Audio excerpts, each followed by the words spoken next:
Eccoci qua insieme. Allora, la tematica che andiamo ad affrontare con i nostri ospiti in modo un po' particolare, l'avevamo già fatto in passato e riprendiamo un po' questo filone, è quella della patologia dell'Alzheimer. L'abbiamo approfondita più volte, in più occasioni, con diversi esperti, con un neurologo, con uno psicologo, con un geriatra, e abbiamo cercato di sviscerare tutte diverse tematiche. Quello che invece abbiamo fatto meno, o l'abbiamo fatto una volta in modo particolare con un ospite che già conoscete, adesso vi ripresenterò, è parlare anche dei caregiver, ovvero dei familiari, di quelle persone che vivono, che stanno sempre a fianco a chi soffre di questa problematica.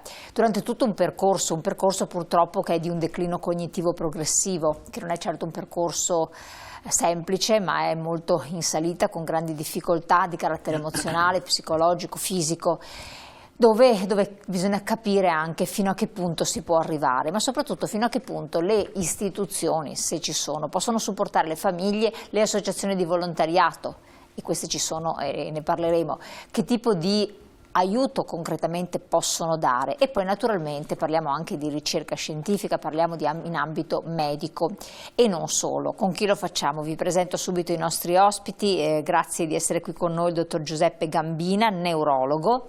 Ben arrivato. Buonasera. Referente scientifico dell'associazione AFMA, Associazione Familiari Malati di Alzheimer. Grazie di essere qui con noi. E ben ritrovato Giorgio Soffiantini, grazie anche a lei, familiare di una persona malata di Alzheimer, e lei è vicepresidente di AFMA, sempre questa associazione che è molto territoriale perché nasce a Verona all'inizio degli anni 2000, però poi diciamo che ormai voi avete un'espansione di carattere mondiale, perché in virtù del fatto di un libro, di più libri che lei ha scritto, avete raggiunto tutto il mondo terracqueo in qualche modo, ma ne parleremo meglio insieme. Okay. Allora, dottore, mi sembra doveroso iniziare a parlare più dal punto di vista intanto scientifico, perché si confondono un po' le problematiche e perché ci sono patologie degenerative dell'anziano. E poi c'è invece la fattispecie che si va a configurare nelle tante sue sfaccettature dell'Alzheimer, della patologia dell'Alzheimer. Questo spaventa non poco, perché tanti dicono mi trovo in quale fase, in che cosa, o la persona che sta accanto a me ha già l'Alzheimer, i primi sintomi, l'età, insomma lei può immaginare, seguendo queste questioni, il panico che si ingenera quando si parla di questo. Poi vedremo anche di capire di chi l'ha vissuto direttamente ed è rimasto come poche persone all'interno dell'associazione dando un grande apporto, che è una cosa di non poco conto. Ci spieghi? Allora, cos'è la malattia di Alzheimer? La malattia di Alzheimer è una demenza ed è la forma più diffusa di demenza. Circa il 60% dei casi di demenza sono dovuti alla malattia di Alzheimer. Spesso i familiari, quando io li vedo in ambulatorio, mi dicono: mio caro ha una demenza senile, non ha l'Alzheimer, no? Pensando che queste siano delle malattie differenti.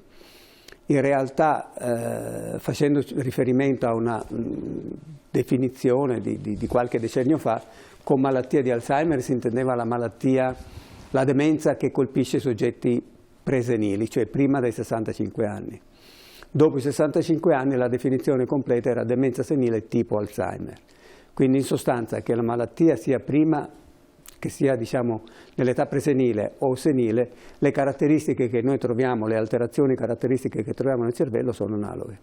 Quindi sostanzialmente la malattia è la stessa, cambiano alcune espressioni della malattia medesima, perché colpendo un giovane magari ha delle caratteristiche, come vedremo poi magari quando parleremo di Chiara, che sono leggermente diverse rispetto all'esordio di una malattia che colpisce una persona anziana. Nella persona anziana fondamentalmente, ma in genere nella demenza di Alzheimer, la prima funzione cognitiva che viene colpita è la memoria. Per cui il soggetto comincia ad avere difficoltà ad apprendere nuove informazioni, ricordando le cose vecchie, tant'è che i familiari dicono le cose vecchie le ricorda bene, quelle nuove no. Quelle nuove no, perché il cervello non è più in grado di registrarle e quindi non bisogna poi incaponirsi nel volere che il malato ricordi a tutti i costi, perché non può.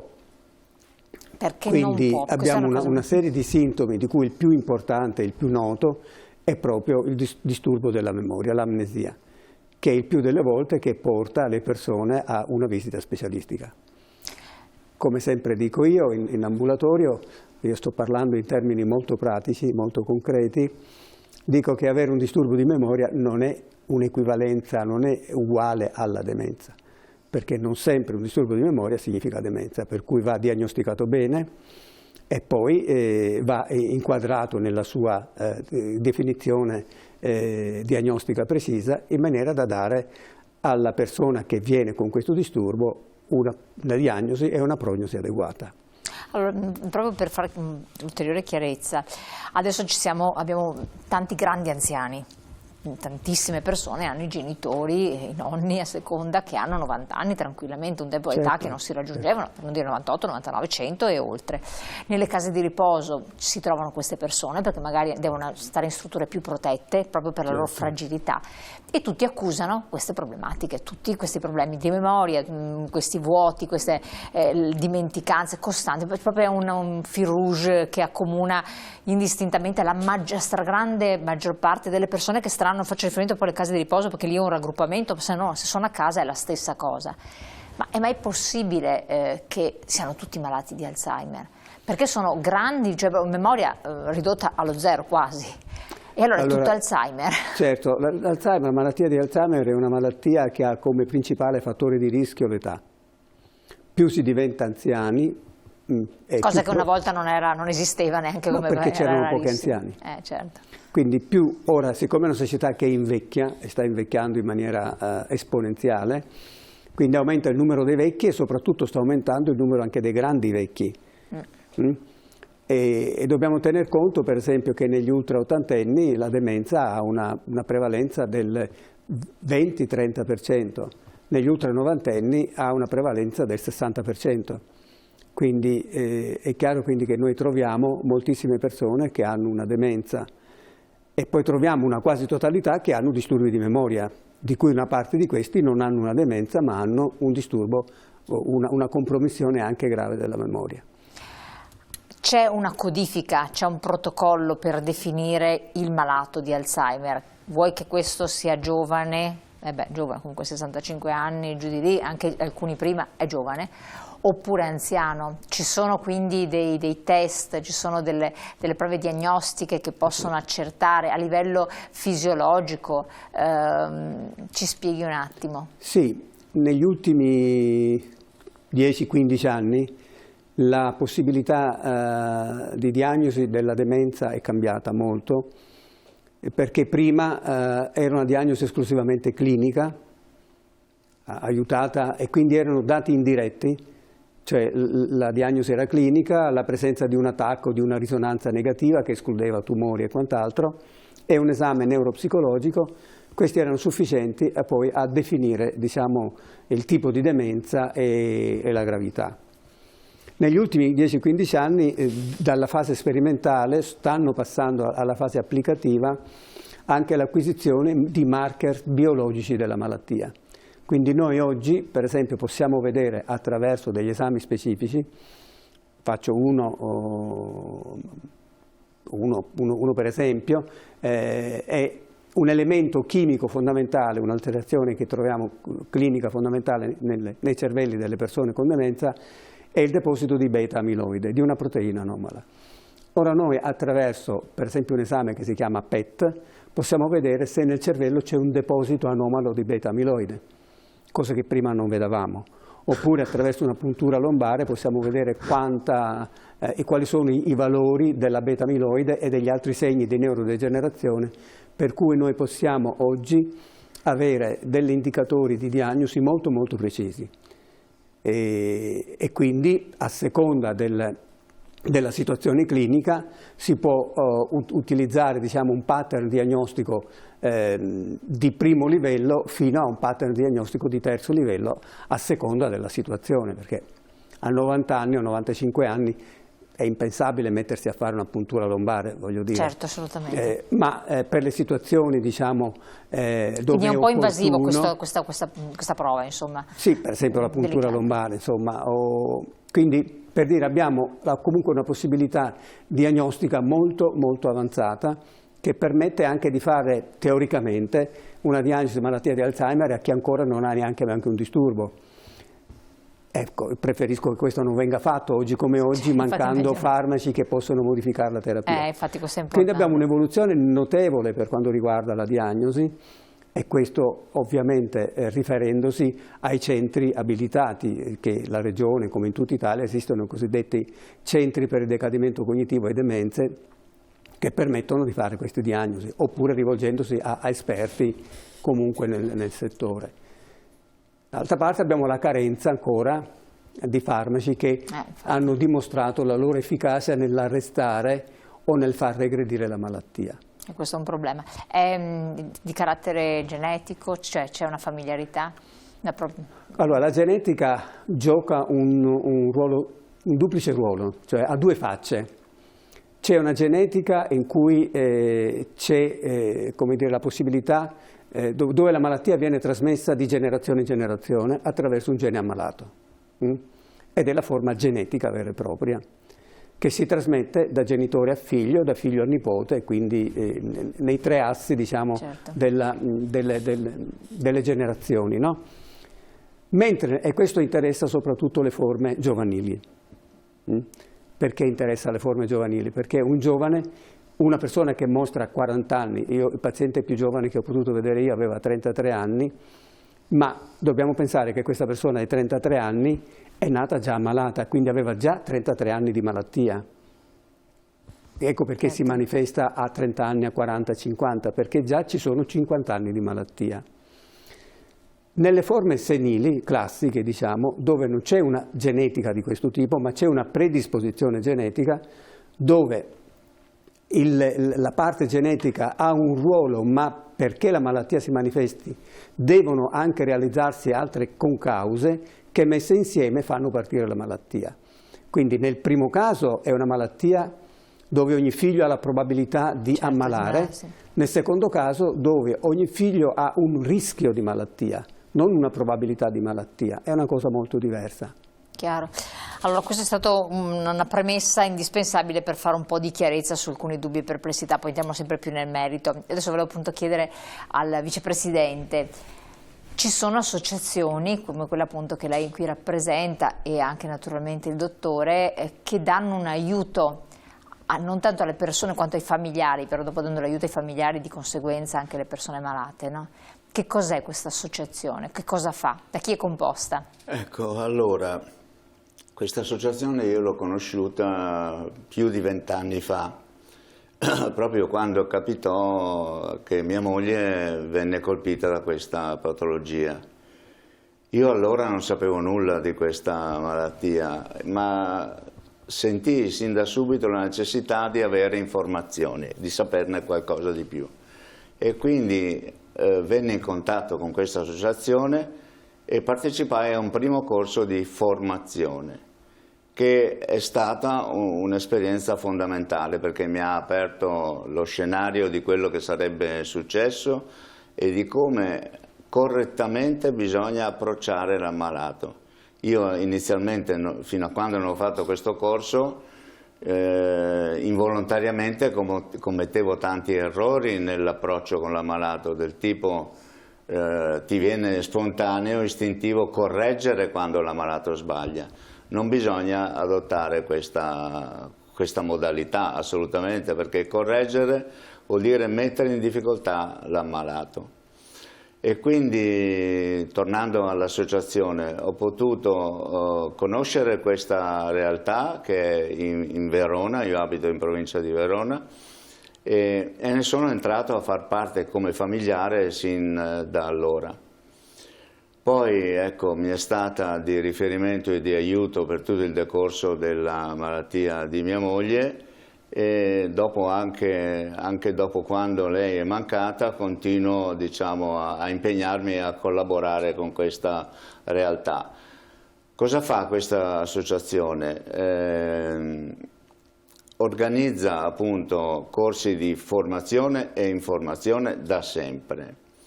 Ha prodotto da sempre, sin dall'inizio, un manuale che è un mezzo, è come la Bibbia per chi ha da gestire un ammalato a casa, va letto e riletto più volte, perché la situazione dell'ammalato cambia nel tempo, quello che succede oggi domani non c'è più, ma viene fuori un altro problema nuovo, e quindi quel manuale che una volta si aveva come titolo "Non è più lui, non è più lei", perché alle persone quando si andava dal medico veniva spontaneo dire "sa dottore, non è più lei", non è.